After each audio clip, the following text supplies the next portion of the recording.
வணக்கம். நான் உங்கள் நிசாந்தன் சார்.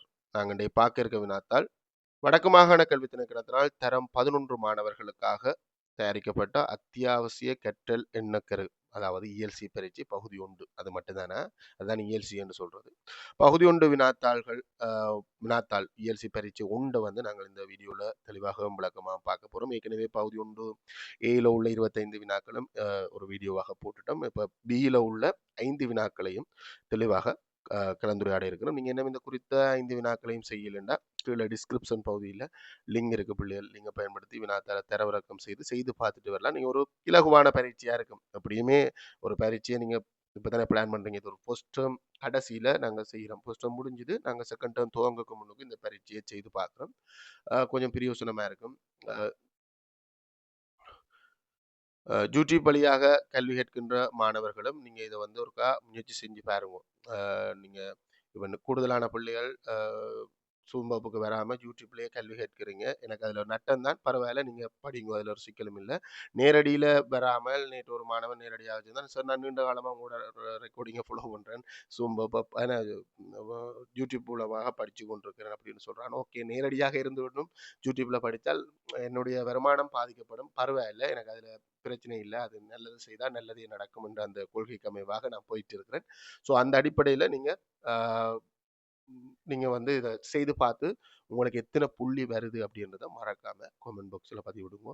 ஏன்னா அது வந்து ரொம்ப முக்கியமானது. நீங்கள் கமெண்ட் பாக்ஸில் நீங்கள் பதிவிடும் போது தான் ஓகே, இத்தனை பிள்ளைகள் செஞ்சிருக்கு, நம்ம அடுத்த வீடியோ கஷ்டப்பட்டு ரெக்கார்டிங் பண்ணுறதை விட எடிட் பண்ணி திரும்ப போடுறது பெரிய கஷ்டம். அதில் என்ன பிள்ளைகளோட கதைச்சிருப்பேன், அதை கட் பண்ணணும், பிள்ளைகளுக்கு சில நேரம் அட்வைஸ் பண்ணிப்பேன், அதை கட் பண்ணணும், அப்படி என்று விடயங்களை கட் பண்ணி பார்த்து பார்த்து பார்த்து போடுறது ரொம்ப கஷ்டமாக இருக்கும். ஸோ அந்த அடிப்படையில் வீடியோ தொடர்பான கருத்துக்கள், வீடியோ உங்களுக்கு கிடைத்த புள்ளி கட்டாயம் கமெண்ட் பாக்ஸில் பதிவிடணும். உங்களுக்கு இந்த வீடியோ பயனுள்ளதாக இருந்தால் உங்களோட நண்பர்களோடையும் பகிர்ந்து கொள்ளணும். ஏன்னா பார்வைகள் பயங்கரமாக இந்த பேப்பர்களுக்கு குறைவு, இஎல்சிகளுக்கு குறைவு. ஆனால் இது வந்து உங்களுக்கு ஒரு ஸ்டார்டிங்காக இருக்கும். அதாவது ஸ்டார்டிங்கில் வந்து அடிப்படையில் உங்களுக்கு ஒரு தொடக்கமாக இதை வந்து இந்த வினாத்தாள்களை நீங்கள் வந்து பயன்படுத்தி கொள்ளலாம். இந்த வீடியோ வந்து என்னது சூம் மூலமான கணித வகுப்பு இந்த ரெக்கார்டிங். இப்போ மாணவர்கள் நீங்கள் ரொம்ப குறைவு, 20-25 பிள்ளைகள் தான் சூம் மூலமாக கேள்வி கேட்டுக்கொண்டு வருகிறார்கள். தொடர்ச்சியாக நடைபெறும், அதில் எந்த மாற்றமும் இல்லை. நீங்கள் இணைந்து கொள்றதுன்னா என்னுடைய வாட்ஸ்அப் வழியாக நீங்கள் தொடர்பு கொண்டு இணைந்து கொள்ளலாம். மிக பயனுள்ளதாகவும் இருக்கும், மிக சுவாரஸ்யமாகவும் போகுது. இப்போ நீங்கள் சூமில் கேள்வி கேட்கிறதையும் யூடியூப்பில் பார்க்குறதும் ரெண்டும் ஒன்று இல்லை. சூமில் வந்து வகுப்புகள் பாடங்கள் அறிமுகமாகிறதுல மிக சுவாரஸ்யமாக இருக்கும். கலந்துரையாடல்கள் வேறு மாதிரி இருக்கும். இது வந்து பேப்பர் கிளாஸ், அது வேறு மாதிரி கலந்துரையாடலாக இருக்கும். சாதாரணமான வகுப்பு இந்த கலந்துரையாடல் சுவாரஸ்யமாக இருக்கும், அது பயனுள்ளதாகவும் இருக்கும். பல விடயங்கள், பல நடைமுறை சார்பானது, வினாத்தாள்கள், இந்த எதிர்வுகள் எல்லாம் வகுப்பில் தான் கலந்துரையாடப்படும். இணைந்து கொள்றேன்டா கட்டாயம் அதன் மூலம் எனக்கு ஒரு வருமானம் கிடைக்கும். அதே நேரம் உங்களுக்கு மிக பயனுள்ளதாகவும் இருக்கும். உங்களுக்கு ஏற்படுற சின்ன சின்ன சந்தேகங்கள் வாட்ஸ்அப் வழியாகவே தெளிவுபடுத்தப்படும். அதே நேரம் கொஞ்சம் பெருசு, கட்டாயம் உங்களோட கலந்துரையாடத்தான் வேணும் என்ற பட்சத்தில் அது சூம் வகுப்பில் போட்டு மற்ற மாணவர்களோடு சேர்ந்து கலந்துரையாடுவோம். அதுலேயும் பெரிய ஒரு கற்றல் நடக்கும். வகுப்புக்கு இணைந்து கொள்றேன்டா என்னை தொடர்பு கொண்டு தனிப்பட்ட முறையில் மற்றபடி டிஸ்டர்ப் பண்ணக்கூடாது. சூம் வகுப்பு இணைந்து கொள்றேன்டா மட்டும் தொடர்பு கொண்டு இணைந்து கொள்ளுவோம். சரி, வாங்கோ கேள்விக்குள்ள போவோம். உண்மையை சொல்லணும்னா நான் இன்னும் பி பகுதி கேள்வி இதுவரைக்கும் எங்கேயுமே செய்யல. உங்களோட தான் முதலாவதாக உங்களோட சேர்ந்து தான் செய்ய போறேன். ஏன்னா நீங்க சொல்லலாம் சார், நீங்க பிளான் பண்ணி வச்சுட்டு வந்து நீங்க இந்த கேள்வியை செய்றீங்க, என்ன கருப்படம் உங்களுக்கு அதுக்கேற்ற மாதிரி செட் பண்ணி செய்றீங்க, அதனாடி உங்களுக்கு சரியா வந்துருச்சு அப்படின்னு சொல்லலாம். அப்படி ஒரு யோசனை வேற தானே, நம்ம அப்படி இருக்க நாங்களும் அப்படிதான் யோசிக்கிறாங்க. ஆனா நான் உங்களோட சேர்ந்து செய்ய போறதுக்கான அது நல்லது என்னன்னா, பிள்ளை வரும் சில நேரம், இந்த பிள்ளைகளை எவ்வாறு தவிர்த்து கொள்ளலாம் அப்படின்றத நாங்கள் இங்க வந்து பார்க்க போறோம். பின்ன கேள்வி செய்யறதுக்கு பல ஐடியா இருக்கு பிள்ளைங்க. நீங்க உண்மையாக அவங்க எதிர்பார்க்கிறது இந்த பின்ன கேள்விய நீங்க வசனத்தை விளங்கி எந்த இடத்துல கூட்டணும், எந்த இடத்துல கழிக்கணும், எந்த இடத்துல பெருக்கணும், எந்த இடத்துல வகுக்கணும்ன்றத நீங்க சரியா போடுவீங்க அப்படின்னு அவன் எதிர்பார்க்கிறான். ஆனா அது கொஞ்சம் சில நேரம் தவறு நடந்துடும். அதனாலே நாங்கள் இதை எண்ண கருப்படம், அதாவது இந்த தரவுகளை நோட் பண்ணி குறிச்சு கொள்றது, கிட்டத்தட்ட மரவரிப்படம்னு சொல்லலாமா, குறிச்சு கொள்றதுக்கு ஒரு ஐடியாவாக இதை வந்து நாங்கள் பயன்படுத்துகிறோம். புனரமைக்கப்பட வேண்டிய பாதை ஒன்றின் 7/2 பகுதி. அப்ப இதுல ஒரு பின்னம் வருது, இது வந்து நேரடியாக முதலாவதாக வர்றதால முழுமையின் பின்னம். 7/2 பகுதி முதல் நாளும் முதல் நாளிலும் 7ல் 2 பகுதி 2ஆம் நாளிலும். இப்ப 2ஆம் நாளில புனரமைக்கப்பட்டது எவ்வளவு? முழுவதினா இல்ல மீதியினா? அது இல்ல என்ன மாதிரி முழுவதின். ஏனென்றா அங்க முன்னுக்கு எந்த ஒரு இடத்துலையும் எஞ்சியதின் மீதியின் அப்படின்ற ஒரு லைன் வந்து இல்ல. அப்ப இதுவும் வந்து யாருடையது அப்படின்னு சொன்னா மொத்த பாதை இந்த அளவு இந்த புனரமைக்கப்பட்டது 7ல் 2 பகுதி 2ஆம் நாளிலும் அமைக்கப்பட்டது. மீதியின் 3ல் 1. இது 3ஆம் நாள் இல்ல, மீதியின் மீதி கண்டு அது இந்த 3ல் ஒரு பங்கு 3ஆம் நாளிலும் அமைக்கப்படுகின்றது. முதல் 2 நாட்களிலும் அமைக்கப்பட்ட பாதை முழு பாதையின் என்ன பின்னம். சரி, இது உண்மையை நாங்கள் இதுக்கெல்லாம் படங்கிற தேவையில்லை. நான் படம் என்று நான் செவ்வகங்கீறி அது இல்லை. மொத்த பாதையின் நீளம் நமக்கு தெரியாது. அந்த மொத்த பாதையில 7ல் 2 பங்கு வந்து முதலாம் நாள் அமைக்கப்படுது. அவ முதலாம் நாள் அமைக்கப்பட்டது முழுவதின் என்ன பின்னம் என்றதை இதுல நான் பிரேக்கெட்டுக்குள்ள போடுறேன். இதுதான் இது ஏற்கனவே எண்ணக்கரை படம் எல்லாம் ஏற்கனவே பயன்பாட்டிலே இருந்தது. அது ஒரு மாற்றமும் இல்லை. இதுல நான் மெருகூட்டினது என்னன்னா இதுல செவ்வகம் போட்டு துறங்குறதையும், அடுத்தது இந்த பக்கத்துல பிரேக்கெட்டுக்குள்ள முழுவதின் பின்னம் எழுதுறதையும் நான் மெருகூட்டினது. ரைட். அதுக்கு முன்னுக்கே இந்த எண்ணக்கரை படம் நானும் ஒரு ஆள்கிட்ட இருந்து காப்பி பண்ணினதுதான். ஒவ்வொரு ஆசிரியர்களோட எது நல்ல மெதட், எது சரியா இருக்கு அப்படின்றது மாதிரி ஒவ்வொரு அனுபவங்களை பகிர்ந்து கொள்றது தானே. என்னுடைய அனுபவத்தை வேறு யாரும் மெருகூட்டலாம், இன்னும் மெருகூட்டலாம். ஸோ அது இன்னும் சில நேரம் உங்களுக்கு பயனுள்ளதாக அமையலாம். அது நான் இன்னும் இதுக்கு இதை இன்னும் அப்டேட் பண்ணல. இவ்வளவு தூரத்துக்கு கிரகாலமா இருக்கு. 2ஆம் நாள் போடப்பட்டதும் முழுவதின் 7ல் 2 பங்குதான். ஆனா 3ஆம் நாள் வரக்கு முன்னுக்கு மீதி காண வேண்டி இருக்கு. பிறகு மீதி இந்த 3ல் ஒரு பங்குதான் 3ஆம் நாள் வந்து பாதை போடப்பட்டிருக்கு. அப்ப முதலாவது கேள்வி, முதல் 2 நாட்களிலும் போடப்பட்ட பாதை முழுவதின் என்ன பின்னம் என்று கேள்விடுது. ஸோ ரெண்டையும் கூட்டினா வரும் 2 முழுமையின் பின்னம். அப்ப 7ல் 2 இது மனசாலையை கூட்டப்படக்கூடிய இந்த பகுதி என்பது சமனா இருக்கு தானே. 7ல் 2 இந்த பகுதியின் சமனா இருக்கிறதால நமக்கு கிடைச்சது இல்லை. பகுதியின் சமன் இல்லையா அதை பற்றி எல்லாம் யோசிக்கணும். 14ல் 4 அப்படியா இல்ல 7ல் 4 பகுதி எண் சமனாக இருந்தால் கூட்டுப்படுவது தொகுதி எண் தான். பகுதி எண்கள் கூட்டுப்படாது. பகுதி எண் சமனாக இல்லை என்றால் பகுதி எண் சமனாக்கணும். பேசிக் அடிப்படை. ரைட். 7ல் 4 சச்சமே என்ன எளிய வடிவம் இல்லை என்றால் எளிய வடிவமாக்கணும். இது நல்ல காலம் எளிய வடிவமாகவே இந்த விட வந்திருக்கு. ஸோ முதல் 2 நாட்களிலும் போடப்பட்ட பாதை மொத்த பாதை இந்த 7ல் 4. அப்ப மீதி எவ்வளவு? இந்த 2 நாளும் போக மீதி 7ல் 3 பங்கு இன்னும் போடுறதுக்கு மீதியா இருக்கும். அதுல 3ல் ஒரு பங்கு 3ஆம் நாள் போடப்பட்டிருக்கு. ஸோ 3ஆம் நாள் கேட்கலாம். 3ஆம் நாளில் அமைக்கப்பட்ட பாதை முழு பாதையின் மொத்த பாதையின் என்ன பின்னம். நாங்கள் இதுல ஒரு லைன் வேணும்னு எழுதலாம். மீதி எழுதணும் அவசியம் இல்லை. நேரடியா நீங்க அதை அப்ளை பண்ணி கொண்டும் போகலாம். 7ல் 7ல் இருந்து 7ல் 4 வந்து நான் கழிச்சு விட்டோம்டா 7ல் 3 பங்கு மீதியாக இருக்கும். அந்த மீதி இந்த 3ஆம் நாள் எடுத்துக்கொண்டது எவ்வளவுண்டா அந்த மீதியின் 3ல் ஒரு பங்கு தர 3ல் ஒரு பங்கு 3ஆம் நாள்ல பாதை போடப்பட்டது. ஸோ 3ஆம் நாள்ல போடப்பட்ட பாதை முழு பாதையின் பின்னமாக கருதும் போது அது 7ல் ஒரு பங்கு. முழுவதின் பின்னம் இங்க போடுவோம் 7ல் ஒரு பங்கு. ரைட். அடுத்த கேள்வி என்னன்னு பார்ப்போம். 3ஆம் நாளின் பின் எஞ்சிய பாதையின். ஸோ 3ஆம் நாளும் போட்ட பிறகு மீதி இருக்கிற பாதையை நம்ம திரும்ப காணணும். இப்ப திரும்ப மீதி காண்றது எப்படி? ஆல்ரெடி மீதி காண்றதுக்கு ஒரே வழிதான், ரெண்டையும் கூட்டிட்டு கழிக்கத்தான் வேணும். திரும்ப மீதி காண்றதுக்கு எப்படி?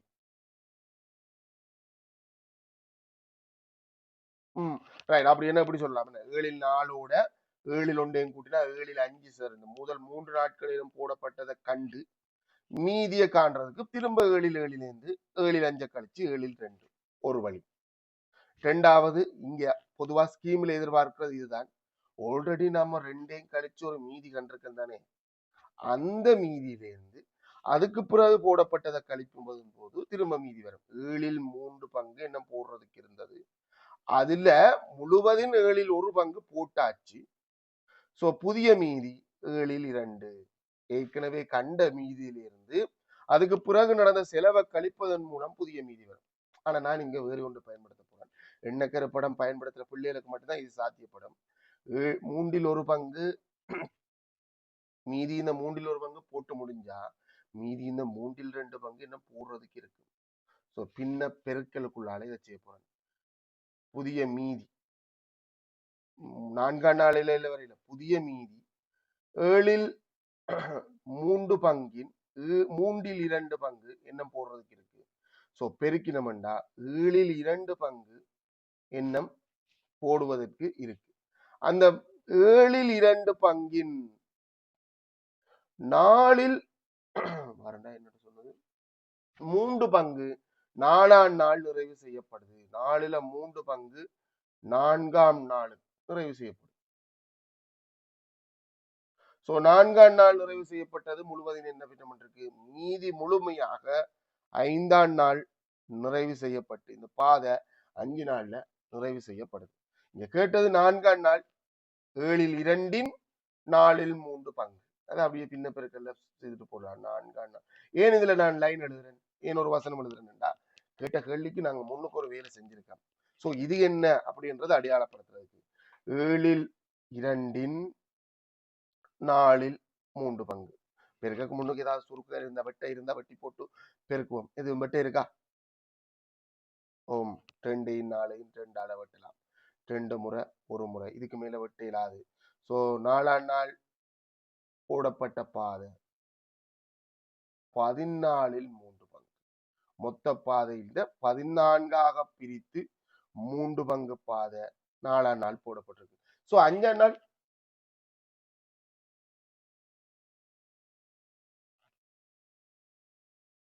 14இல் 1 பங்கு. நீங்க என்னன்னு யோசிச்சீங்க தெரியல. முதலாம் நாள் 2ஆம் நாள் 3ஆம் நாள் 4ஆம் நாள் இந்த 4ஐயும் கூட்டணும். நீங்க மிஸ் பண்ணக்கூடாது. இதை மட்டும் பார்த்துட்டு 14இல் 3 பங்குண்டா 14இல் 11 பங்கு அப்படி இல்லை. இந்த 4 நாளையும் கூட்டணும். கூட்டிட்டு 5ஆம் நாளுக்கு திரும்ப கழிச்சா வரும் 1. 5ஆம் நாள் சொப்பனிடப்பட்டது ஏற்கனவே கண்ட மீதியிலிருந்து, அதாவது முதல் 3 நாள் செய்யப்பட்டது எல்லாத்தையும் கண்டு கழிச்சு ஒரு மீதி கண்டுட்டேன். என்ன 7இல் 2 பங்கு பாதை தான் செப்பனிடுவதற்கு இருக்கு. மொத்த பாதை 14இல் 3 பங்கு இன்றைக்கு செப்பனிட்டாச்சு 4ஆம் நாள். சோ அதை கழிச்சு விட்டா கழிக்கும் போதும் கூட்டும் போதும் முழுமையின் பின்னங்கள் கழிக்கப்படணும். பிரக்கெட்டுக்குள்ள இருக்கிறது கழிக்கலாம். பகுதி எண் சமனாகணும். பொமசி 14 இது 2ஆல பெருக்கப்பட்டிருக்கு. 2ஆல பெருக்கின 4, அதாவது 14இல் 4 பங்கு செப்பனிட இருந்தது. 14இல் 3 பங்கு செப்பனிட்டாச்சு. 14இல் 1 பங்கு 5ஆம் நாள் செப்பன். ஆனா நாங்கள் இந்த எண்ணக்கர படத்துக்குள்ளால வார பிள்ளைகளுக்கு பின்ன பெருக்கல் ஈஸியா இருக்கு. 4இல் 3 பங்கு 4ஆம் நாள் என்றா மீதி 4ஆக பிரித்து 3 பங்கு, அதாவது 3 நாள் செய்யப்பட்ட வேலையில பிறகு 4ஆ பிரிச்சு 3 பங்கு 4ஆம் நாள் என்றா 4ஆ பிரிச்சு இன்னும் 1 பங்கு இருக்கு. அந்த 1 பங்கு எவ்வளவு என்று காணணும்னா பெருக்கணும். 7இல் 2 கேள்வி எதுன்னு பார்ப்பேன். நான் பார்க்கல. 4ஆம் நாள் அமைக்கப்பட்ட பாதையின் அளவு 5ஆம் நாள் அமைக்கப்பட்ட பாதையிலும் 1 கிலோமீட்டர் அதிகம். இந்த முறை தந்த ஒப்பீட்டு கேள்வி அந்த வித்தியாசம் தான் சொல்லியிருக்கு. 1 கிலோமீட்டர் அதிகம் எனின் அமைக்கப்பட்ட முழு பாதையின் நீளம். கொஞ்சம் வெயிட் பண்ணுவோம். முதல் நாங்கள் கட்டாயம் 5ஆம் நாள் அமைக்கப்பட்ட பாதை முழுவதின் என்ன பின்னம் என்றதை நாங்கள் காணுவோம். 5ஆம் நாள் அமைக்கப்பட்ட பாதை முழுவதின் என்ன பின்னம் என்றது இப்ப நீங்கள் 3 விதத்துல நாங்கள் 3வது விதத்தை இங்க கையாள போறோம். 7இல் 2 இதே தாண்டா. இங்க 4இல் 3 இங்க 4இல் 1. 4இல் 1 பங்கு 4ஆம் நாள் அமைக்கப்பட்டது. பெருக்கக்கு முன்னுக்கு வெட்டுப்படக்கூடியது 2ஆல வெட்டலாம். 2 முறை 1 முறை. 14இல் 1 பங்கு பாதை 5ஆம் நாள் அமைக்கப்படுது. போட்டுட்டேன். இங்க ஒரு ஒப்பீடு தேவைப்படுது என்னண்டா 4ஆம் நாள் அமைக்கப்பட்ட பாதை 5ஆம் நாள் அமைக்கப்பட்ட பாதையை விட 1 கிலோமீட்டர் அதிகம். ஒரு ஒப்பீடு தந்தா அதற்குரிய பின்னத்தை கண்டு ஒப்பிடணும். இல்லைன்னா வேற பல ஐடியாக்கள் இருக்கு. ஆனா அதுக்குரிய பின்னத்தை கண்டு ஒப்பிடும். உதாரணத்துக்கு என்னட்ட 1000 ரூபாய் இருக்கு. இதெல்லாம் நடைமுறை சார்பானது. நீங்க மனசால யோசிக்க வேண்டியது. என்னட்ட 1000 ரூபாய் இருக்கு. உங்கள்ட்ட 700 ரூபாய் இருக்கு. நான் உங்களை விட எவ்வளவு அதிகமாக வைத்திருக்கின்றேன், எவ்வளவு அதிகம் என்றதை காண்றதுக்கு என்ன செய்யணும்? உங்களுக்கு விட தெரியும் 300. அந்த கழிச்சு கழிச்சு காணுவீங்க. அதேதான் இந்த 1 கிலோமீட்டர் சொல்ற பின்னத்தை காண்றதுக்கு 14 3 14 ஒன்றை கழிப்பதன் மூலம் அந்த 1 கிலோமீட்டருக்குரிய பின்னம் வரும்.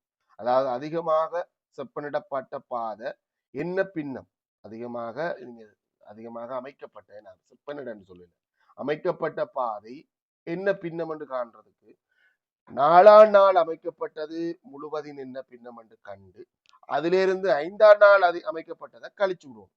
அந்த வித்தியாசம் கழிச்சு விட்டா உங்களுக்கு 14 2 வரும். நீங்க 14 2 கட்டாயம் சுருக்கி எளிய வடிவமாக்கினா இந்த கணக்கு இன்னும் ஈஸியா இருக்கும். அதாவது இந்த ரெண்டுக்கும் இடையில இருக்க வித்தியாசம் 7 1 பங்கு. இந்த 7 1 பங்கு என்று சொல்றதுதான் அந்த 1 கிலோமீட்டர். 1000 மீட்டர்ல கேட்டிருக்கா இல்ல தானே, கிலோமீட்டர்லயே சொல்லலாம். 7 1 பங்கு என்று சொல்றதுதான் 1 கிலோமீட்டர்டா. 7 7 பங்கு முழு பாதை தான் கேட்டது. சில நேரம் 2ஆம் நாள் 3ஆம் நாள் என்று இடையில கேட்கலாம். 7 7 பங்கு 1 7ஆல பெருக்கினா 7 கிலோமீட்டர்.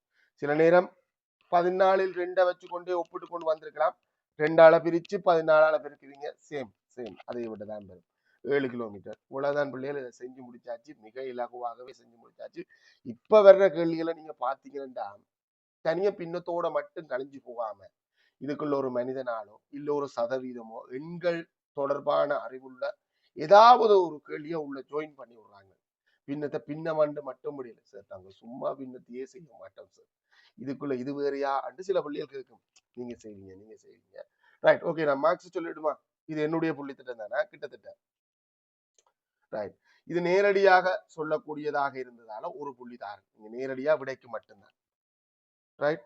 அதே மாதிரி இங்க மீதி கண்டு மீதி காணாம வர முடியாதானே, மீதி காண்றதுக்கு 7 3 இதுல போட்டிருந்தாலும் சரி, சில பிள்ளைகள் 7 3 தனியா காணாம நேரடியாக 7 3 என்று வரும்போது அவன் மீதி மனசுல கண்டுட்டான்.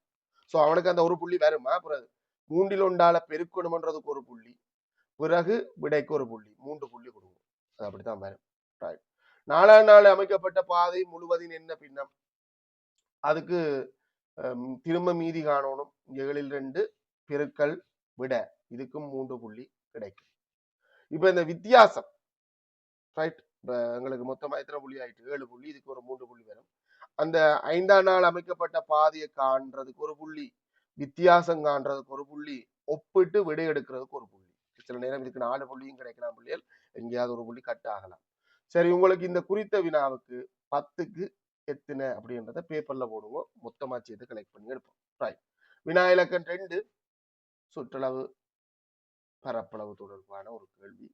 சூத்திரத்துல நமக்கு தெரியாதன்ற இந்த வட்டம் மட்டும்தான் கொஞ்சம் கவனமா எடுக்கணும், மற்றபடி இந்த கேள்வி இலகு. அரைவட்டமும் சரிவகமும், சரிவகம் என்று சொன்னாலே ஒரு சோடி எதிர்ப்பக்கங்கள் சமாந்தரம், பார்க்கும்போது இதுதான் சமாந்தரமா இருக்கிறதுக்கான வாய்ப்பு இருக்கு. இணைந்த வடிவிலான அமைக்கப்பட்ட பூந்தோண்டம் உருவில் காட்டப்பட்டுள்ளது. வில் AED நீளம். நான் திரும்ப சொல்றேன் இல்லையா, நீங்க தேவையில்லாம கண்ட வாட்டுக்கு சூத்திரம் எல்லாம் பாடமாக்க தேவையில்லை. அளவுக்கு அதிகமாக போனா அமிர்தமும் நெஞ்சென்று ஒரு பழமொழி இருக்கு. அதாவது நம்ம எல்லாத்துக்கும் சூத்திரம் பாடமாக்கினா நமக்கு கணிதம் பொறுத்து போகும். வட்டத்தை பொறுத்த வரைக்கும் 2 சூத்திரத்தை தான் நீ பாடமாக்கணும். ஒன்று வட்டத்தின் பரிதியின் நீளம் C = 2πr. ரெண்டாவது வட்டத்தின் உள்ள இருக்கிற ஏரியா பரப்பளவுக்கான சூத்திரம், வட்டத்தின் பரப்பளவு சமன் πr வர்க்கம். இந்த 2 சூத்திரமும் தெரிஞ்சா போதும். இப்ப அரைவட்டமா பரப்பளவு அரைவாசி ஆகும், சுற்றளவு அரைவாசி ஆகாது. எது அரைவாசி ஆகும் என்றா பரிதியின் நீளம் சரி பாதியாக இங்கே ஒரு வில்லாகவும் அங்கே ஒரு வில்லாகவும் வரும். அதாவது இங்க இந்த கருத்த கலர்ல மாத்திருக்க கூடு நீளம் நாங்க மேலும் அட் பண்ணினா தான் சுற்றளவு காண முடியும். கேட்டது வில்லின் நீளம் தான் கேட்டது. பாருங்க, வில்லின் நீளம் முழுவட்டமாக, வில்லின் நீளம் சமன் முழுவட்டமாக இருந்தா 2πr, அது இந்த அரைவாசி, அரைவட்டம். கால்வட்டம்னா காப்பங்கு. மற்றபடி ஆரிச்சரியா இருந்தா 360 மீல் தீட்டா. அதை முன்னுக்கு போடுவாங்க, பின்னுக்கு போடுவாங்க. புதுசா சூத்திரத்தை படமாக்க 2πr மட்டும் நமக்கு தெரிஞ்சா 2 பைக்கு பதிலா பகுதி 1 புழுக்க 22 பொதுவா இந்த கேள்வி நீங்க நாங்க பொறுநாளும் மேல இருக்கிற தரவுகளை இங்கப்பா வாசிக்கிற நாங்கள் பொதுவா நீங்க பார்த்தா இங்க மேல தந்திருப்பாங்க பாப்பம் பிள்ளைகள், இல்ல பகுதி 1 B தருவாங்க பொதுவானது. இங்க பையின் பெருமானம் 22 கொள்ளுவோம். ஆனா அது பகுதி ஒன்று ஏக்கு மட்டும்தான் சொல்லியிருக்கு. பகுதி ஒன்று பியிலேயும் சொல்லியிருப்பாங்க. இதுக்கும் பார்ப்போம். இல்ல தெரியல. நீங்க ஒரு ஃபைனல் எக்ஸாம் பேப்பரை பார்த்தா பகுதி ஒன்று பியிலேயும் தந்திருப்பாங்க. ரைட். ஸோ இங்க நாங்க பைக்கு பதிலாக பயன்படுத்த போறது 22 ஆரை. இது விட்ட 14. இது விட்ட மறைவட்டத்தில் அது ஒரு பிரச்சனை. தர அரை. இதுல வெட்டினீங்கன்னா இங்க 2 முறை, அந்த 2 இங்க வெட்டுப்பட்டு இந்த 2ஐயும் 22ஐயும் வெட்டு வாங்கலாம். அது படுபுல கீழே மேல இருக்கிற பொதுவான காரணி தான் வெட்டுப்படும். இதுக்கு மேல வெட்டுப்படுறது ஒண்ணும் இல்ல. 2 பேரையும் பெருக்கி போட்டா 2 தர 22 அலகு இல்லையே. இதுல என்ன அலகு இருக்கு? மீட்டர். ஸோ அந்த விடயத்திலே கொஞ்சம் கவனம் எடுத்துக்கொள்ளுங்க. அலகை குழப்பி விடுறோம். நாங்க வழக்கமா சென்டிமீட்டர்ல கணக்கு செஞ்சு வந்தா விட வந்தா சென்டிமீட்டர்லயே போடுறோம். இது காணி சுற்றளவு அப்படிலாம் சொன்னது. அப்ப கட்டாயம் அதுக்குரிய பொருத்தமான அலகு மீட்டர். அரைச்சிறையின் பரப்பளவு. அரைச்சிறை என்று சொன்ன இங்க எங்கட அரைச்சிறை இருக்கு சார் கேட்டா அரைவட்டமும் ஒரு அரைச்சிறை தான். அப்ப இவர் கட்டாயம் அரைவட்டத்தை மென்ஷன் பண்ண இது அரைவட்டமும் ஒரு அரைச்சிறையும் இருந்தா நம்ம அரைச்சிறையை தான் பார்ப்போம். ஆனா அரைச்சிறை ஒன்றும் இல்லாத நாடி நாங்க புரிஞ்சு கொள்ள வேண்டியது அரைவட்டத்தை தான் அரைச்சிறை அப்படின்னு சொல்றாருன்றதை நாங்க புரிஞ்சு கொள்ள வேண்டியது. சரி, அப்ப அரைவட்டத்தின் பரப்பளவு என்ன? சூத்திரம் என்ன? இது சூத்திரம். முழுவட்டத்துக்கு பையார் வர்க்கம், அது இந்த அரைவாசி. ஓகே. சில பிள்ளைகள் 2πr வர்க்கம் அப்படி என்றெல்லாம் சூத்திரம் வச்சுக்கலாம். அப்படி எதுவும் சூத்திரம் இருக்காடா? 2πr வர்க்கம் இது எங்கே இருந்து வந்தது தெரியுமா? இந்த 2πr வர்க்கம் இந்த உருளை இந்த மொத்த மேற்பரப்புக்கு சூத்திரம் பாடமாக்குறாக்களால வந்ததுதான் இந்த 2πr வர்க்கம். அப்படி பாடமாக்க நான் சொல்லல. நான் எப்பவுமே வலை மேற்பரப்புக்கு மட்டும்தான் சூத்திரம் பாடமாக்க சொல்லுவேன். மேலே பிறகு கீழே பிறகு தேவைப்படுறதை பொறுத்து கூட்டலாம். ஏன்னா மூடி இருக்கும், மூடி இல்லாமல் இருக்கும், பொல்லுருளையாக இருக்கும், தேவைக்கேற்ற மாதிரி நாங்க கூட்டலாம்ன்றது நான் சொல்லி வச்சுக்கிறேன். ஸோ அப்படி புதுசு புதுசா சூத்திரங்களை உருவாக்கி விட்டுறாங்க கஷ்டம். ஆனா அது சூத்திரம் புத்தகத்திலேயே இருக்கா. ரைட். 22 அரையின் வர்க்கம் இப்பதான் பாத்துறாங்க. 14 தர 14 தர அரை. 7 வெட்டுப்பட்டா இங்க 2 முறை, இங்க ஒரு 2 வெட்டுப்பட்டா ஒரு முறை. இதுக்கு மேல வெட்டுப்படுறதுக்கு இல்ல. பெருக்கி போட்டா 14 2 28 8 போட்டு 2 மிச்சம். திரும்ப 14 2 30. ஆகவே 308 அலகு. இப்ப இது வரைக்கும் மேல மீட்டர் சம்பந்தப்பட்ட பரப்பளவு இந்த அலகு வர்க்கம், மீட்டர் வர்க்கம். இதுக்குள்ள சரிவகத்தின் ஆரச்சிறையின் பரப்பளவின் 4 மடங்கு எனின். சரிவகத்தின் பரப்பளவு இப்பதான் தரவிடுது. நமக்கு சரிவகத்தின் பரப்பளவு தெரியாது. சரிவகத்தின் பரப்பளவு ஆரச்சிறையின் பரப்பளவு இது வந்து 308 மீட்டர் வர்க்கம். சோ இது இந்த 4 மடங்குண்டா 308 தர 4 இருக்க போது சரிவகத்தின் பரப்பளவு. இதுல சில வித்தியாசமான கேள்விகளும் வந்திருக்கு பிள்ளைகள் சொல்லணும். இந்த மொத்த பரப்பளவு 5 மடங்குன்னு சொன்னா இதுல சரிவக அறிவட்டம் ஒன்று போடுவா மிச்சம் 4 மடங்கு. அப்படியும் சில கேள்விகள் முதல் இந்த கொரோனா டைம்ல வந்து நிறைய பேப்பர்கள் சும்மா இருந்து வீட்டுல இருந்து கணக்க விதமா யோசிச்சு சிறாக்கள் பேப்பர் செட் பண்ணாடி அப்படியெல்லாம் பல கேள்விகள் வந்தது. சரி, சரிவகத்தின் பரப்பளவு 4 மடங்கு ஆகும். ஏபியின் நீளத்தை காண்க. பெருக்கி சரிவகத்தின் பரப்பளவை கண்டும் பெறலாம், நேரடியாக சமன்பாட்டுக்கும் போகலாம். ஏன்னா வெட்டுறதுக்கு சும்மா இருக்கும். சில தேவைப்படும் சரிவகத்தின் பரப்பளவு தேவைப்படும். சரிவகத்தின் பரப்பளவுக்கான சூத்திரம் என்ன பிள்ளைகள்? சரிவகத்தின் பரப்பளவு காண்றதுக்கான சூத்திரம் சமன்பாடு அரை தர பிரெக்கெட்டுக்குள்ள சமாந்தர பக்கங்களின் கூட்டுத்தொகை தர செங்குத்துயரம். ஏன் அது பிரெக்கெட்டுக்குள்ள வருது அப்படின்னா ஃபர்ஸ்ட் கூட்டாக்கு முன்னுக்கு எதுவுமே செய்யலாதுன்றதுக்காண்டி தான் அது வருது. ஆனா கூட்ட முடியாது, இங்க சமன்பாடு ஸ்டக் பண்ணும். ஆனா சரிவகத்தின் பரப்பளவு தெரியும் 308 4 மடங்கு. நீ பெருக்கி போட்டு முடைக்கு வரலாம். நான் சுருக்குற சோத்துக்காண்டி பெருக்காம வச்சுக்கொள்றேன். அரை தர சமாந்தர பக்கங்கள்ல ஒரு ஆள் 38, மற்றாள் தெரியாது. பொருத்தமான அச்சரமா நான் இல்லைன்னு வைக்கிறேன். நீங்க எக்ஸ் வச்சாலும் ஓகே. 38 சக எல் தர செங்குத்தியரம். இந்த 2 சமாந்தர கோடுகளுக்கும் இடைப்பட்ட கிட்டிய தூரம் 28. இப்ப நமக்கு இதுல வெட்டக்கூடியதை வெட்டிடுவோம். இங்கேயே சுருக்கக்கூடியதா இருக்கு 14. இந்த 14 அங்கே இருக்கும். இந்த உள்ள வடை புடைக்கெல்லாம் தேவையில்லை. பெருக்கிற 14 வெளியில தனியத்தானே பெருக்கி கொண்டிருக்கு. 14 அங்க போனா 38 சக எல் சமன். நீங்க பிரக்கெட் உடைச்சும் பெறலாம், பெருக்கி போட்டும் பிரிக்கலாம் பிள்ளைகள். நான் வெட்டுப்படும் என்ற நம்பிக்கையில வந்துட்டேன். இந்த 14ஆல பிரிக்கணும். பாருங்க இங்க 14 22 பிரிக்கப்பட்டு தான் 308 வந்தது. ஸோ 14 வெட்டினா இது 22. ரைட். அப்ப 38 சக எல் கட்டாயம் பெருக்கத்தான் பண்ணும். இதை பெருக்காம ஒன்றும் செய்யலாது. 88 அப்படின்னு வரப்போகுது. ஸோ எல் சமன் இந்த 38 அங்கால போய் கழிவடும். கழிவட்டா எல் எவ்வளவு? என்ன அலகு? மீட்டர். ஏன்னா இது சம்பந்தப்பட்ட அலகா இருக்கணும் மீட்டர். அதை படத்திலையும் கொண்டு வந்து போடுவோம். எல் வந்து 50 மீட்டர். அடுத்த கேள்விக்கு போவோம். பூந்தோட்டத்தின் மொத்த பரப்பளவுக்கும் சரிவகத்தின் பரப்பளவுக்கும் இடையிலான விகிதம். இப்ப நமக்கு ஒரு சிக்கல் வந்து சேருதுன்னா உங்களுக்கு பூந்தோட்டத்தின் மொத்த பரப்பளவு காண்றா சரிவகத்தின் பரப்பளவு தேவைத்தான்.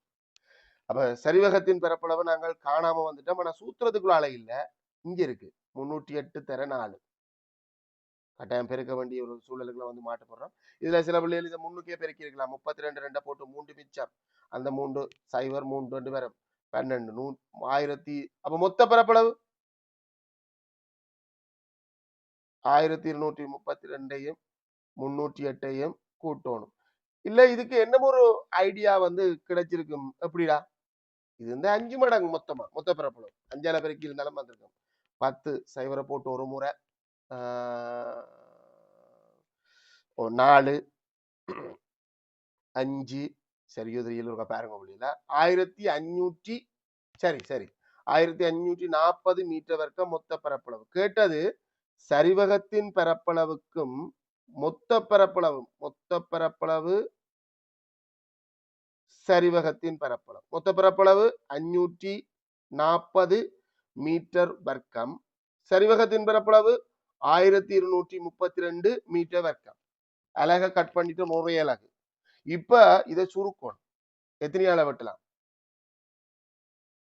இது 308 4 மடங்கு, இது 308 5 மடங்கு. ஸோ இது 5 இது 4 5 4 கண்டு வரும். ஆனா இது இவ்வளவு தூரம் வராமல் சில பிள்ளைகள் இதை மனசால யோசிச்சே போடும்.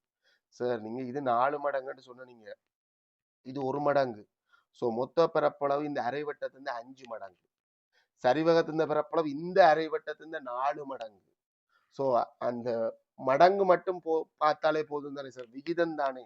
அப்ப நாங்கள் இதுல அந்த அரைவட்டத்தின் பரப்பளவு எப்படியோ 2 பக்கம் இருக்கிறதால வெட்டுப்பட போகுது 5 4 கண்டு நேரடியாகவும் போட முடியும். சில பிள்ளைகள் போடும், அதுவும் சரி. ரைட். மார்க் சொல்றேன்னு மார்க் பண்ணுங்க பிள்ளைகள். சூத்திரத்துல பிரதிகிறதுக்கு ஒரு புள்ளி, விடைக்கு ஒரு புள்ளி, 2 புள்ளி. அழக கருத வேண்டாம். என்ன இப்போதைக்கு ஸ்கீம் அப்படித்தான் போடுறாங்க. ஆனா ஸ்கீம் இந்த வருடம் உண்டு, அடுத்த வருடம் உண்டு. இதுதான் ஃபைனல் அப்படின்னு ஒன்றும் இல்லை. இது என்ன சட்ட கோவை இல்லை. இதை பயன்படுத்தி சார் நீங்க போன வருஷம் இதுக்கு சரி போட்டிருக்கீங்க, இந்த வருஷம் ஏன் பிழை போடுறீங்கன்னு நாங்க கேட்கறதுக்கு. அது அந்த வருடத்துக்குரிய ஸ்கீம். இந்த வருடத்துக்குரிய ஸ்கீம் மாறும். நீங்க அழகுகளை கவனமாக பாருங்க. அதே மாதிரி தான் இதுல பிரதிகிறதுக்கு ஒரு புள்ளி, விடைக்கு ஒரு புள்ளி, 2 புள்ளி. இங்க நாங்கள் பரப்பளவு இது இது காண்றதுக்கு ஒரு பெரிய வேலை இருக்கு. ஸோ அந்த அடிப்படையில நீங்க சூத்திரத்துல சமன்பாடாக போடுறது. இதுல நான் வந்து இப்படி போட்டிருக்கேன்னு தானே, சில பள்ளியில இது 1000 இந்த நம்பரையும் போட்டிருக்கலாம், 1232 போட்டிருக்கலாம். ஸோ ஒரு சமன்பாடா பிரதிகிறதுக்கு ஒரு புள்ளி, அதை சமன்பாடா சுருக்கி இந்த விடை எடுத்து கொண்டு வந்து சமர்ப்பிக்கிறதுக்கு 2 புள்ளி 3 புள்ளி கொடுக்கும். அதுக்கு பிறகு மொத்த பரப்பளவு, பூந்தோட்டத்தின் பரப்பளவு எல்லாம் கண்டு விகிதம் கண்டு முடிக்கிறது 3 புள்ளி. நேரடியாக அந்த கடைசி விடை இருந்தாலும் அந்த 3 புள்ளியும் பிள்ளைக்கு வழங்கப்பட வேண்டும். என்ன பிள்ளை சரியா தான் செஞ்சிருக்கு, பிள்ளையா செய்யலையே. அது ஒரு ஐடியா, அது பிள்ளை இல்லை. ஸோ குறித்த இந்த வினாவுக்கு உங்களுக்கு 10க்கு எத்தனை அப்படின்றத போடுவோம். ஆனா பொதுவா நாங்கள் இப்படித்தான் வந்திருப்போம் நினைக்கிறேன்.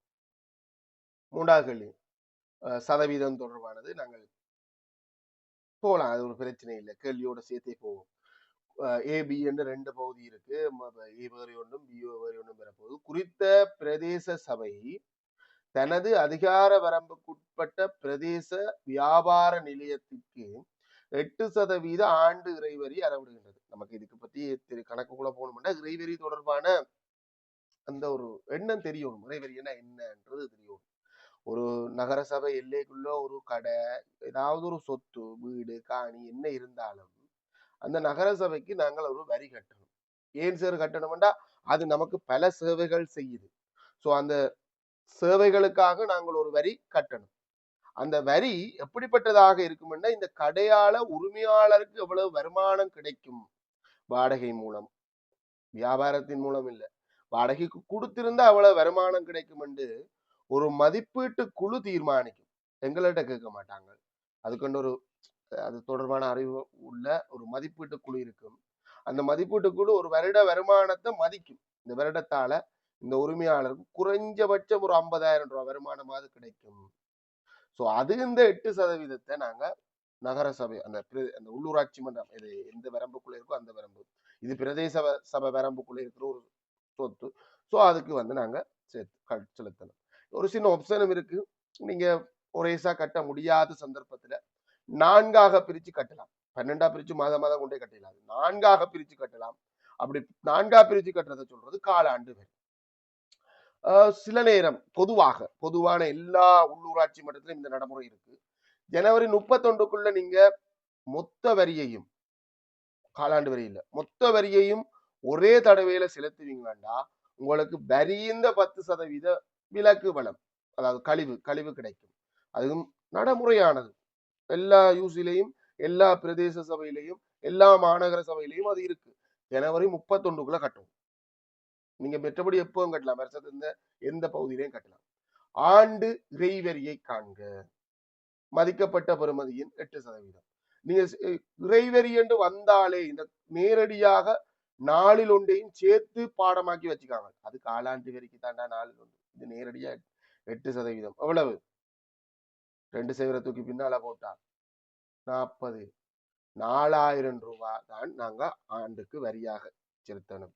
அப்ப காலாண்டு வரி 4,000 4ல் ஒரு பங்கு 4ஆல பிரிச்சோம்டா ரூபாய் 1000 ரூபாய் நாங்க காலாண்டு வரியாக செலுத்தணும். அவ்வளவுதான், முடிச்சு. ரைட், அடுத்ததுக்கு வருவோம்.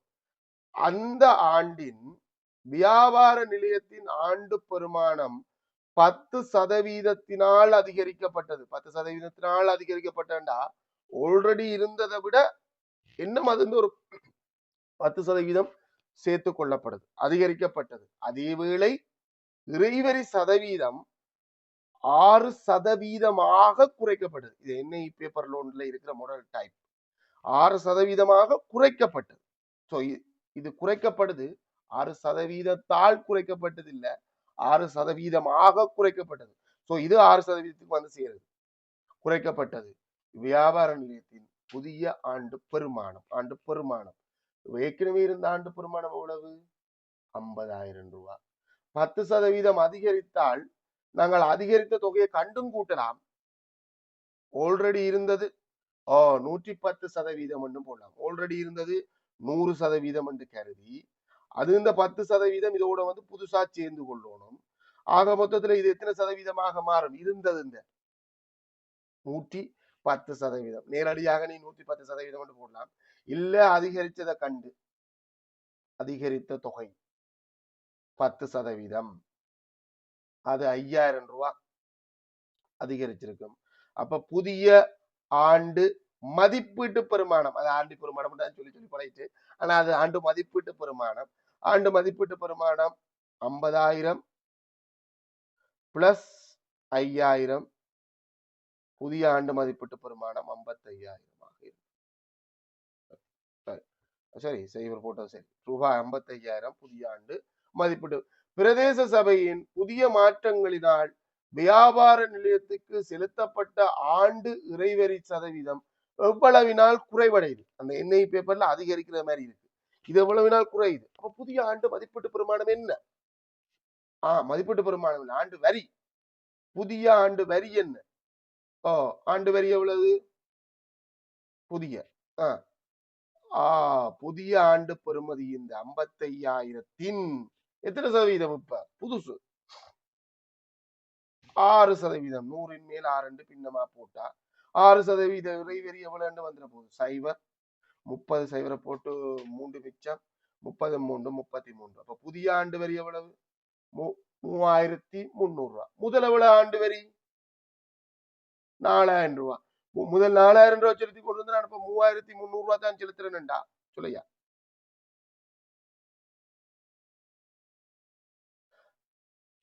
ரைட்.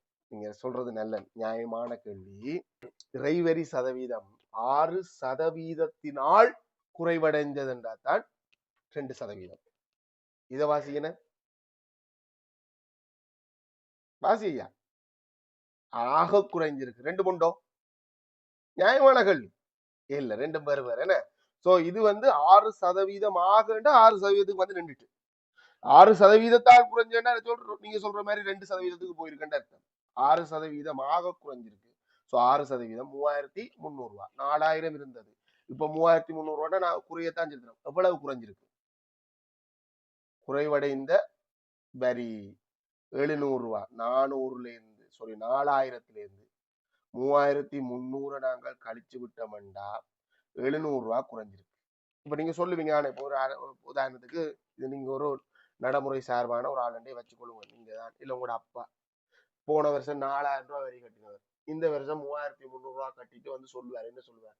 ஏய், இன்னும் ஒரு வரி குறைஞ்சிருக்குடா. எவ்வளவு குறைஞ்சிருக்கு? 700 ரூபாய். எவ்வளவுத்தில இருந்து எவ்வளவுத்துக்கு குறைஞ்சிருக்குன்ற ஒரு கேள்வியோட போடுவோம் தானே. எவ்வளவுத்துக்கு. Very good. அப்ப நம்ம சதவீதம் காணணும் என்று சொன்னால் ஏன்னா எவ்வளவு சதவீதத்தினால் குறைவடைஞ்ச நம்ம கண்டது தொகை. ரூபாய் 700 குறைஞ்சிருக்குன்றது தொகை. அதற்குரிய சதவீதம் பெறணும்டா எவ்வளவுத்துக்கு 700 ரூபாய் குறைஞ்சிருக்கு. 4000 கட்டின எனக்கு இன்றைக்கு 700 ரூபாய் குறைஞ்சிருக்கு. எல்லாருக்கும் அப்படியா குறைஞ்சிருக்கு? 6000 கட்டினவருக்கு வேற அதுக்கேற்ற மாதிரி குறைஞ்சிருக்கு. 7000 ரூபாய் கட்டினவருக்கு அதுக்கேற்ற மாதிரி குறைஞ்சிருக்கு. சோ 4000க்கு 700 பின்னம், 4000 கட்டினவனுக்கு பின்னம். ஒரு பின்னம் சதவீதம் ஆகணும்டா தர 100%. மிக இலகு. சதவீதம் கேட்டாலே பின்னமாக எழுதி தர 100% போடும். இங்க சுருக்கக்கூடிய 2 0 2 0 1 0 1 0. இதுக்கு மேல வெட்டலாது வெட்டலாம், ஒன்று வெட்டலாம், 2ஆல வெட்டலாம். 2 முறை 35 பிரிச்சா 17.5% குறைவடைந்திருக்கு. அவ்வளவுதான். புள்ளித்திரத்தை சொல்றேன், மார்க் பண்ணிக்கொள்ளுங்க. மிக இலகுவானது. பெருக்களுக்கு ஒரு புள்ளி, விடைக்கு ஒரு புள்ளி, 2 புள்ளி. இதுக்கு ஒரு புள்ளி தான். காலாண்டு வரி 4ஆல மனசாலையை பிரிக்கலாம். நேரடி விடைக்கும் ஒரு புள்ளி தான். அதே மாதிரி இதுக்கு அது அதிகரிச்ச ஆண்டு சதவீதம் 2 புள்ளி. நீங்க 110% நேரடியா போட்டு வரலாம் தானே. ஸோ கூட்டுறதுக்கெல்லாம் புள்ளி வராது. நீங்க 2 புள்ளி. ஆக மொத்தத்துல இதுக்கு உலகத்துக்கும் நாங்கள் 5 புள்ளி தான் கொடுத்துருக்கோம். மிச்சம் 5 இதுக்கு தான் வழங்கணும். புதிய ஆண்டு வரி காண வேண்டியிருக்கு. அதுக்கு 2 புள்ளி உண்டு கொடுப்போம். நாங்கள் கூட வரும். அதுக்கு ஒரு புள்ளி. குறைவடைந்த தொகை காண வேண்டியிருக்கு. அதுக்கு ஒரு புள்ளி. சில நேரம் மனசால கொண்டு நேரடியாக இங்க 700 போட்டிருப்பான், அவனுக்கு அந்த புள்ளி வரும். ரைட். இங்க வந்து 2 புள்ளி கொடுக்கத்தான் மேடம். இந்த இடத்துல இதுக்கு 2 கொடுப்போமா? ஏன்னா அதுக்கு 2 புள்ளி தான் வரும். இந்த கோவை எழுதுறதுக்கு ஒரு புள்ளி, விடைக்கு ஒரு புள்ளி, 2 புள்ளி. குறித்த இந்த வினாவுக்கு உங்களுக்கு 10க்கு எத்தனைன்றத பேப்பர்ல போடுங்க. இது என்னுடைய புள்ளி திட்டம் தான் பிள்ளைகள். உண்மையான புள்ளி திட்டத்துல ஒரு சின்ன மாற்றம் இருக்கும். இது என்னுடைய அனுபவத்தால கிட்டத்தட்ட இதுக்கு என்ன புள்ளி வரும்ன்றத போடுறேன். புள்ளித்திட்டம்ன்றது ஆசிரியருக்குரியதுதான். இப்ப நான் இங்க யாழ்ப்பாணத்துல திருத்துற சேருக்கும், பட்டிக்கோளோல திருத்துற சேருக்கும், கொழும்புல திருத்துற சேருக்கும் ஒரே விட வரணும்ன்றதுக்காக போடுவதுதான் புள்ளித்திட்ட மொழிய. அது மாணவர்களுக்கான சட்ட புத்தகம் கிடையாது. 4வது கேள்விக்கு போகும். ஒரு வட்ட வரைவு தொடர்பான கேள்வி. என்னன்னா நாங்கள் இன்னும் புள்ளி வரைவியல்ல மற்ற பகுதிகளை இன்னும் படிக்கல. ஸோ எங்களுக்கு திரும்ப வட்ட வரைவு தான் வந்து கொண்டே இருக்கும். இனித்தான் செகண்ட் டேர்ம்ல தான் அந்த வலையுறு வரையம், மீடுரன் பல்கோணி, திரள் மீடுரன் வலை அப்படின்லாம் படிக்க போறோம். ஆனா அது ஒரு பெரிய பாடமாக இருக்காது. அது ரொம்ப சின்ன பாடம். நாங்கள் அது படிக்கும்போது நாங்கள் வேற அதோட பல விடயங்களையும் சேர்த்து படிப்போம். Right, okay. படிக்கும்போது அது அறிவுக்காக படிப்போம். பட் எக்ஸாம் வியூவில் பார்த்தா பேப்பர் மட்டும் செஞ்சா போதும். அதனாலே அது எக்ஸாம் வியூ வரும். எக்ஸாம் தான் முக்கியமா? இல்லை, அறிவு தான் முக்கியம். ரைட். எக்ஸாம் வந்து புள்ளி எடுக்கிறதுக்காக நாங்கள் சில டெக்னிக்கல் பயன்படுத்தினாலும் கணிதம் தொடர்பான அறிவு தான் முக்கியமா? ரைட். 90 பேர் கடமையாற்றும் நிறுவனம் ஒன்றில் 10 பேர் நிறைவேற்று அலுவலர்களாகவும் 50 பேர் பொது ஊழியர்களாகவும் செயற்படுவதோடு என்ஜிஓரில் 8 பேர் சுத்திகரிப்பு தொழிலாளர்களாகவும் கடமையாற்றுகின்றனர். ஏனையோர் அலுவலக உதவியாளர்கள், ஆகும். இந்த எம்ஏன்னு சொல்லுவோம். அது அலுவலக உதவியாளர்கள் ஆகும். அலுவலக உதவியாளர்களின் எண்ணிக்கை யார்? 90ல இருந்து இந்த எல்லாத்தையும் கூட்டி கழிக்கணும், பிரேக்கெட் போடணும். இது 10 பேர் நிறைவேற்று அலுவலர்கள், 50 பேர் பொது ஊழியர்கள், அதோட என்ஜிஓ ரிலேட் இது அந்த பின்னம் எல்லாம் இல்லை, எல்லாமே எண்ணிக்கை தான். ஸோ டோட்டல் எண்ணிக்கையை கூட்டிட்டு கழிக்கணும்.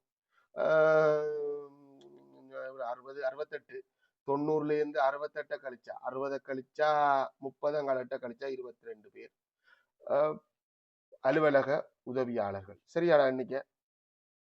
கழித்தல் கூட்டல்ல நான் கடுமையா பிளவிடுவேன், அதனால தான் கேட்டேன். மேற்படி ஊழியர்களை வட்டவரைவில் குறித்து காட்டும் போது சுத்திகரிப்பு தொழிலாளர்களை குறிக்கும் ஆரச்சரை கோணத்தை காணும். இப்ப நம்ம வட்ட வரைவு பயன்படுத்தணும்னா ஆரச்சரை கோணம் காணணும். உண்மையா புத்தகத்துல எதிர்பார்ப்படுறது பின்னம் தொடர்பான ஐடியாவை பயன்படுத்தி, அதாவது மொத்தம் 90 பேர்ல சுத்திகரிப்பு தொழிலாளர்கள் 8, 90க்கு 8 பின்னம். அதை 360ல அதுக்கு என்ன கோணம் கொடுக்க போறா? என்ன மொத்த வட்ட வரைவு 360 பாகை, தர 360 பாகை, இல்ல 3க்கு 360 பாகை, தர பின்னம் அப்படின்னு பாரி போடணும் எதிர்பார்ப்படுது. ஆனா இலகுவானது ஒப்பிட்டு போறது ஈஸி. அதாவது மொத்த வட்ட வரைவும் மொத்த தொழிலாளர்களையும் சொல்லணும். 90 பேர் 360 பாகையில வகை குறிக்கப்படணும். 90 பேரும் 360 பாகையில வகை குறிக்கப்படணும் என்றால் அதுல 8 பேருக்கான ஆரச்சுரை கோணம் என்ன? நம்ம ஒரு ஆளுக்கான ஆரச்சுரை கோணம் 4 பாகையிட்ட கண்டும் பெறலாம்.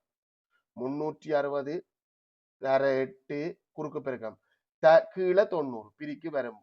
ஸோ அது நீங்க இல்ல 90 ஆளை பிரிச்சா ஒரு ஆளுக்கான ஆரச்சுரை கோணம் வரும், 8 ஆளை பெருக்கிறோம் அப்படின்னு யோசிக்கலாம். 4 32 பாகை என்று வரும். அவ்வளவுதான், முடிஞ்சு. கீழே தரப்பட்டுள்ள வட்ட வரைவை மேற்படி தகவல்களை உரிய ஆரச்சுரை கோணங்களுடன் பெரும்படியாக குறித்து காட்டுக. பாகமானி வச்சில்ல, பெரும்படிதான் நாங்க ப்ராப்பரான ஒரு வட்ட வரைவை தயாரிச்சு அது வட்ட ஆபீஸ்ல காட்சிப்படுத்த போறோம், இல்ல அலுவலகத்துல காட்சிப்படுத்த போறோம் என்ற பட்சத்துல கட்டாயம் நாங்கள் பாகமானி பயன்படுத்தித்தான் சரியாத்தான் கூறணும். இப்ப நாங்கள் இந்த எக்ஸெல்ல டைப் பண்ணிட்டு பை சார்ட்டுக்கு கன்வெர்ட் பண்ணு சொன்னா அது சரியாத்தான் தரும்.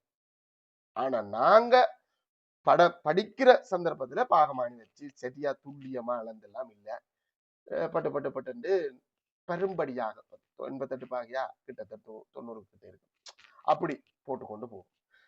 இதுல என்ன இருக்கு? நிறைவேற்று அலுவலர்களுக்கு கொடுத்துருக்கு, ஆனா கோணம் ஒன்றையும் காணல, எல்லாம் தான் போடணும்.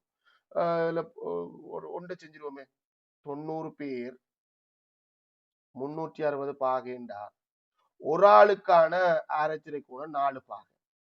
அப்ப இனிமே பட்டு நாங்கள் எல்லாம் சொல்லலாம், அதுல செய்து காட்டணும் இல்லை, செஞ்சு காட்ட நல்லா.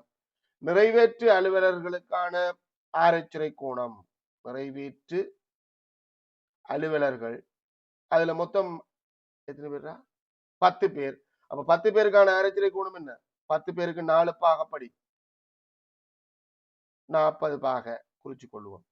அடுத்தது ஒன்று குறிச்சிருக்கு, அதனாடி அதை பற்றி பிரச்சனை இல்லை. அலுவலக உதவியாளர்கள் அதுல இது நல்லதா போச்சு, 88 போடுறதால அலுவலக உதவியாளர்கள் இந்த எண்ணிக்கை தானே 22, 4 பேருக்கு 88 சரியா வர வருது. அப்ப நம்ம முதலாங்கல்லியை செக் பண்றதுக்கும் ஒரு வாய்ப்பு கிடைச்சிட்டு. அதே மாதிரி 50 பேர் பொது ஊழியர்கள். அப்ப பொது ஊழியர்களுக்கான ஆரச்சரை கோணம்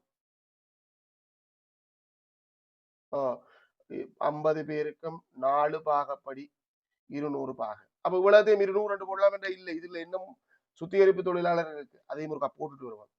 சுத்திகரிப்பு தொழிலாளர்கள் அது எத்தனை பேர்? 8 பேர். 8 பேருக்கும் 4 பாகப்படி 8 பேர் என்ன சொன்னது? இங்க 32 பாகை இங்க போட்டு வச்சுக்கோ. இது சுத்திகரிப்பு தொழிலாளர்கள் 32 பாகை. ஸோ அந்த 32 இங்க எங்கேயாவது குறிச்சிட்டு வருவோம். 32ன்றது கொஞ்சம் கொஞ்சம் சின்னதா தான் இருக்கு, 40 விட சின்னதா இருக்கும். ஸோ இது ரெண்டையும் சேர்த்தா கூட நேர்கோணம் வரான்னு நினைக்கிறேன். ஸோ இதுல 32 பாகை சுத்திகரிப்பு தொழிலாளர்கள்.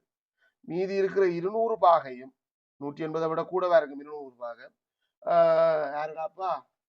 பொது ஊழியர்கள். பொது ஊழியர்கள் நோட் பண்ணி விட்டா சரி, அவ்வளவுதான். பெரும்படியாக துல்லியமாக கோணம் அளந்து பார்க்கிறது இல்லையா? பொது ஊழியர்களில் சில பேர் போட்டி பரீட்சையில் சித்தியடைந்து நிறைவேற்று அலுவலர்களாக பதவி உயர்வு பெற்றனர். இப்ப இதுல ஒரு நல்ல விஷயம் என்னன்னா, புதுசா யாரும் உள்ள வரையில புதுசா ஆட்கள் உள்ள வந்தா ஆட்களுக்கான ஆராய்ச்சி கோணமும் மாறும். இப்போ உதாரணத்துக்கு ஒரு 10 பேர் உள்ள வந்துட்டான்னு பார்த்தா ஒரு ஆளுக்கு 3.6 பாகை என்ற மாதிரி போயிடும். ஆனா இதுல ஆட்கள் இருந்த ஆட்கள் பொசிஷன் மாறுறாங்க. தற்போது நிறைவேற்று அலுவலர்களின் மொத்த எண்ணிக்கை ஆனது தரப்பட்டுள்ள பொது ஊழியர்களின் எண்ணிக்கையின் 1/4 பங்கு எணி. தரப்பட்டுள்ள பொது ஊழியர்கள் பொது ஊழியர்களில் சில பேர் போட்டி பரீட்சையில் சித்தியடைந்து நிறைவேற்று ஊழியர்களாக பதவி உயர்வு பெற்றனர். தற்போது பதவி உயர்வு பெற்ற நிறைவேற்று அலுவலர்களின் மொத்த எண்ணிக்கையானது தற்போது இருக்கிற நிறைவேற்று அலுவலர்களின் மொத்த எண்ணிக்கையானது தற்போது உள்ள பொது ஊழியர்களின் எண்ணிக்கையின் 4/1 மடங்கு. தற்போது உள்ள பொது ஊழியர்களின் எண்ணிக்கை 4/1 மடங்கு எனின் திருத்திய வரைவை வட்ட வரைவில் பொது ஊழியர்களை குறிக்கும் ஆராய்ச்சி கோணத்தின் பெருமனை காண்பு. பெரிய குழப்பகரமானதாக இருக்கு. ஏன்னா நமக்கு எத்தனை பேர் பாஸ் பண்ணான்னு தெரியல, இதுல எங்க போனான்னு தெரியல. ஆனா உண்டு, எதிர இருந்தவன் நிறைவேற்று உத்தியோகத்துக்கு போனவன் மற்றாக்களுக்கு அந்த எக்ஸாமுக்கு போகல. எது அலுவலக உதவியாளர்களோ இல்ல நிறைவேற்று அதிகாரத்தில் இருக்கிறவனும் போயிருக்க வாய்ப்பு இல்லை, சுகாதார தொழிலாளியும் போயிருக்க வாய்ப்பு இல்லை. சோ போனது முழுக்க பொது ஊழியர்களாக இருந்தவர்கள் தான் அந்த பரீட்சையில முகம் கொடுத்து எங்க போறாங்க, நிறைவேற்று அலுவலர்களாக மாறுறாங்க. அப்ப முதல் ஆல்ரெடி அந்த இருந்தவர்களுக்காக எண்ணிக்கையை நீங்க காணலாம். இதுல எத்தனை பேர் இருந்தவங்க எண்ணிக்கை மூலமும் வரலாம். பொது ஊழியர்களாக 50 பேர் இருந்தவங்க, நிறைவேற்று ஊழியர்களாக 10 பேர் இருந்தவங்க, அதான் பாகைதான் 40. மொத்தமாக எத்தனை பேர் இருந்தவங்க, டோட்டல் 60 பேரும் தான் இப்ப எண்ணிக்கை மாறுது. டோட்டல் 60 பேர். அதுல எங்களுக்கு கேள்விடுது ஆராய்ச்சி கூடம் கேள்விடுது இதன்படி வரையப்பட்ட பொது ஊழியர்கள் 1/4 பங்கினர் மொத்த எண்ணிக்கையில் பொது ஊழியர்களின் எண்ணிக்கை 1/4 பங்கு எனின் 1/4 பங்கு தான் தற்போது நிறைவேற்று அலுவலர்களின் மொத்த எண்ணிக்கையின்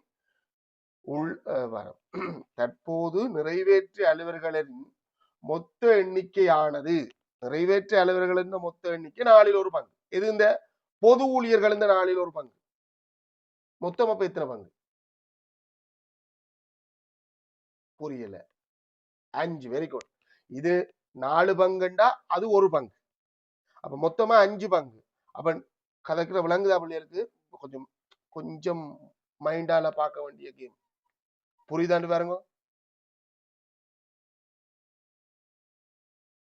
ஓ இதுல 4 பேர் இருந்தால் அந்த 4ல 1 பங்கு பொது நிறைவேற்று அதிகாரத்துல இருப்பான். சோ பொதுவுல 4 அங்கே ஒன்றுன்னா மொத்தம் எத்தனை பேர், எத்தனை பங்கு? 5 பங்கு. சோ இந்த 60 பேர்ல 5ல் 1 பங்கினர் நிறைவேற்று அதிகாரத்துக்கு போயிருப்பாங்க. 5ல 4 பங்கினர் பொது ஊழியர்களாக இருக்கிறாங்க. சோ 5ல் 1 பங்கு எவ்வளவு கேட்டது? பொது ஊழியர்கள் 5ல் 4 பங்கு. 5ல் 4 பங்கு எவ்வளவு? 12, 48 பேர் என்று வரும். சோ அவைகளுக்கான ஆராய்ச்சி கோணம் ஒப்பிடலாம். 360 பாகையும் இல்ல ஒரு ஆளுக்கான ஆராய்ச்சி கோணம் தானே கண்டுபிடிச்சிட்டேன். சோ 48 பேருக்கான ஆராய்ச்சி கோணம் எவ்வளவு? 48 4ஆல பெருக்கி விட்டோம்டா 32 2 போட்டு 3 மிச்சம் 16 3 19 192 பாக. 2 பேர் தான் பாஸ் பண்ணி போயிருக்காங்க. அந்த 2 பேருக்கான ஆராய்ச்சி கோணத்தை கழிப்பதன் மூலமும் பெற்றுக்கொள்ளலாம். ஏன் இந்த பின்னத்தை நாங்கள் நேரடியாக ஆராய்ச்சி கோணத்தோடய அப்ளை பண்ணிருக்கலாம். இங்க 200 அங்க 40 240 பாகையில் இருக்கிறார்கள் தான் அதுல 5ல் 4 பங்கினர் இங்கால வந்திருக்காங்க. சோ 240 5ஆல பிரிச்சா 48 4ஆல பிரிக்கினா 192 இப்படியும் பெறலாம். இது கொஞ்சம் புரிதல் கொஞ்சம் கவனமா இருக்கணும். அது இருந்தா தான் வரும். சரி புள்ளி திட்டத்தை மார்க்ஸ் சொல்றேன், மார்க் பண்ணிக்கொள்ளுங்க. இதுக்கு 2 புள்ளி. இது ஒரு கொஞ்சம் வேலைப்பாடு இருக்கு, நாடி 2 புள்ளி தான். ஒப்பிட்டு விட காண்றதுக்கு 2 புள்ளி. ஒரு பாகை ஒரு ஆள் இந்த ஆராய்ச்சி கோணம் கண்டு வந்தாலும் சரி, வட்டவரைவை பொருத்தமானதாக எல்லா கோணமும் குறிக்கப்பட்டு பொருத்தமான முறையில அமைச்சு கொள்றதுக்கு ஒவ்வொன்றுக்கும் ஒவ்வொரு புள்ளிப்படி 3 புள்ளி. அடுத்தது இந்த பொது ஊழியர்களுக்கான ஆராய்ச்சி கோணம் செய்க வழியோட எந்த வழியில இருந்தாலும் பரவாயில்ல 3 புள்ளி. குறித்த இந்த வினாவுக்கு உங்களுக்கு 10க்கு எத்தனை போடுங்க, நாங்கள் மொத்தமா கலெக்ட் பண்ணி எடுப்போம். 5வது கேள்வி நிகழ்தகவு. இப்ப நாங்கள் நிகழ்தகவுல இன்னும் கணக்க படிக்கல.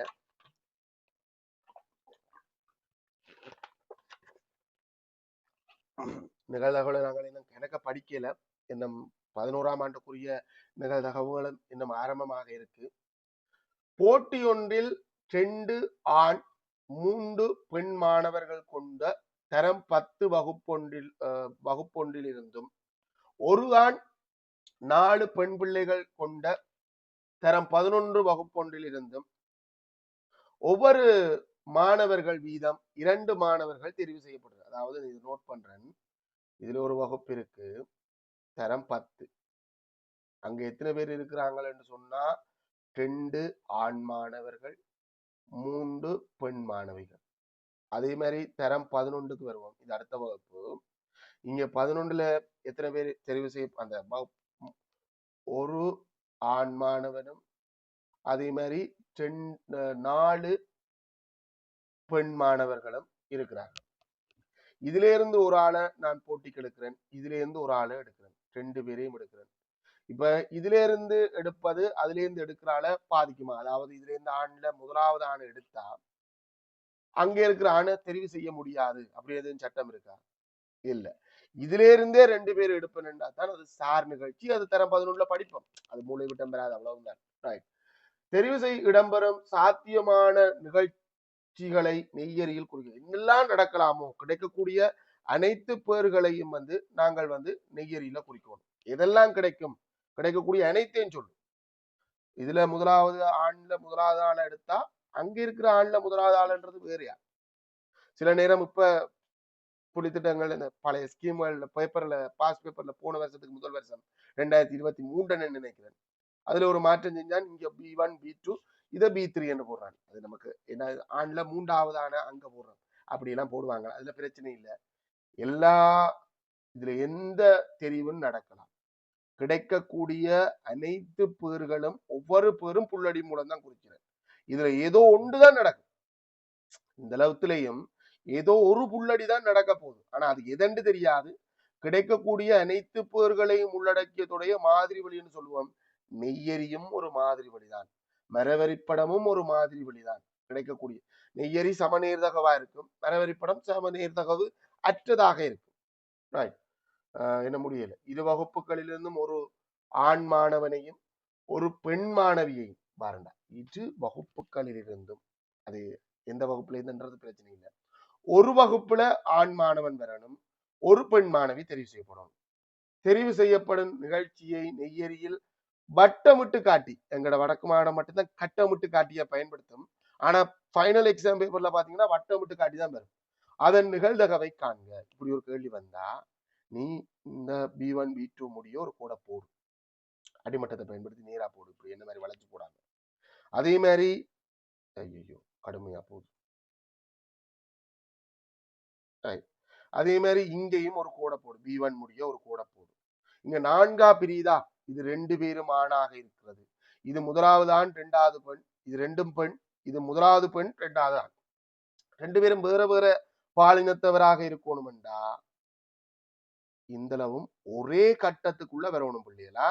தனித்தனியா செப்பரேட்டா போட்டா பிழை. ஏன்னா இது ஒரு நிகழ்ச்சி, ஒரு நிகழ்ச்சி இந்த பேர்களவளவும் ஒரு தொடைக்குள்ள வரணும். வெண்வெறி படம் மாதிரி வட்டத்துக்குள்ள காட்டுறோம். எங்க சார் வட்டம், வட்டத்தை வளைச்சு விட்டோமப்பா, வேற வழி இல்லை. விளங்குதோ பிள்ளைகள், இந்த ரப்பர் பேண்டை வளைச்சு விடுற மாதிரி. ரப்பர் பேண்ட கொழுவுல அந்த வளைச்சு, ரப்பர் பேண்ட் நோமலா இருந்தா வட்டம், ஆனா தேவைக்கேற்ற மாதிரி நாங்கள் ஆணிக்குள்ள கொழுவிலாமா கொழுவிலாத அந்த அந்த டைப் தான். கட்டமிட்டு காட்டி அதை நிகழ்தகவை காண்க. மொத்தம் எத்தனை வாய்ப்பு, 25.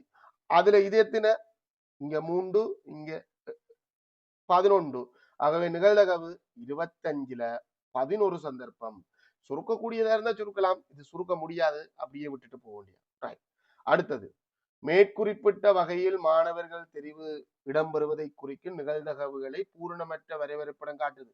அங்க அதே கேள்வி நீ வரைவரைப்படத்துல செய்யற.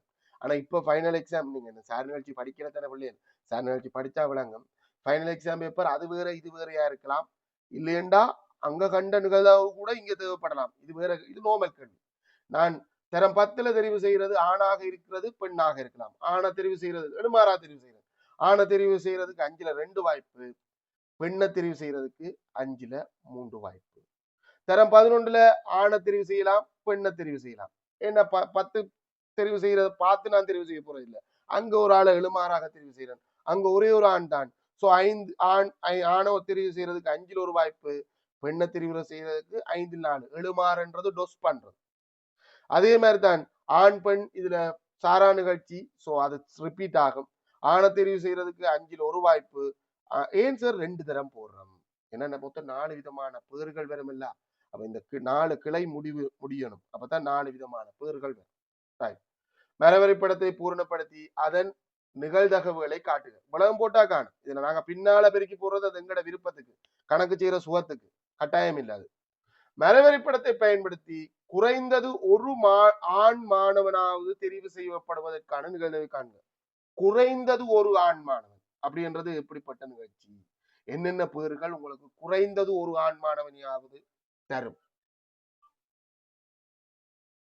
2 பேரும் ஆண் மாணவனாக இருக்கலாம், இல்ல முதலாவது ஆண் 2வது பெண்ணாக இருக்கலாம், இல்ல முதலாவது பெண் 2வது ஆணாக இருக்கலாம். எது வரையிலாது? 2 பேரும் பெண்ன்றது மட்டும் வரையிலாது. பொதுவான டைப் இதை பெருக்கி போட்டு மொத்தத்துல இருந்து கழிச்சு விடுவாங்க. அது இலகு. இது ஒரு கூட்டு நிகழ்ச்சி. சோ 2 பேரும் ஆணாக இருக்கிறதுக்கான நிகழ்வு நான் இதுல காண்றேன் பிள்ளைகள். சில நேரம் நீங்க இந்த பெருக்கத்தை அங்க கொண்டு போய் பெருக்கலாம். வெட்டாம பெருக்கிறேன் என்ற பகுதி எண் 25ல வரப்போகுது எல்லாத்துக்கும். இது 25ல் 2, நெய்யரியிலேயும் அதே தான் வந்தது. இது 5ல் 2, இது 5ல் 4 பெருக்கினா இது 25ல் 8. அதே மாதிரி இது 5ல் 3 தர 5ல் 1, 25ல் 3. இது ஒரு கூட்டு நிகழ்ச்சி. 3 விதமான பேர்கள் எனக்கு இந்த வெற்றியை பெற்றுத்தரக்கூடியது, நான் எதிர்பார்த்ததை பெற்றுக்கொள்ளக்கூடியது. சோ இந்த 3ஐயும் கூட்டினாலும் வரும்.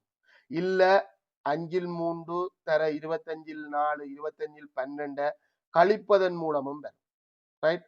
சோ நான் கூட்டியே நான் பெற்றுக்கொள்றேன். 25ல்